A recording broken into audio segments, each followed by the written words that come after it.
on a historic day. Nicole Wallace is, I think, still with us. Nicole, this is one of those times we lived through this. This is one of those times where you say, okay, it may have taken longer than people thought. It may have come about differently than people thought. We follow the facts. We don't always create them. And yet, I'm curious what you think, reflecting on this fact that and NYT first reported it, NBC News has it confirmed, and as I mentioned, Donald Trump's lawyers aren't denying it tonight. Donald Trump, the former president, has been notified that he has been indicted in New York. The next step of the legal process will be his booking, like any other human being, like any other person under the rule of law, to go through that and then be, if tried by a jury of his peers. What do you think about how we got to this point?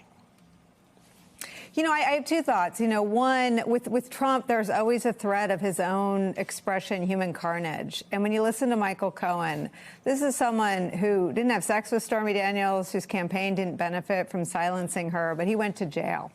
This is also a story about, you can't tell a story about Donald Trump and the law without there being a chapter on his own Justice Department. SDNY, under Trump, under Barr, investigated this chapter and these acts and found that, quote, Donald Trump directed and coordinated a hush money scheme. So I am waiting to see what happened to the same evidence that Alvin Bragg marshaled in front of the New York grand jury that was marshaled years before Alvin Bragg ever held this office. So before Republicans run out and call Alvin Bragg political, a Republican-led Justice Department developed the same facts, interviewed the same witnesses, and came to the same conclusion. Now, because it's a state crime, you know this better than me, they're probably looking at the cover-up of those actions of directing and coordinating a hush money scheme. And that's even worse. That extends into the Oval Office, where he was writing hush money payments in installments for Stormy Daniels through Michael Cohen, who was, as Rudy Giuliani told us on Sean Hannity, a, quote, pass-through.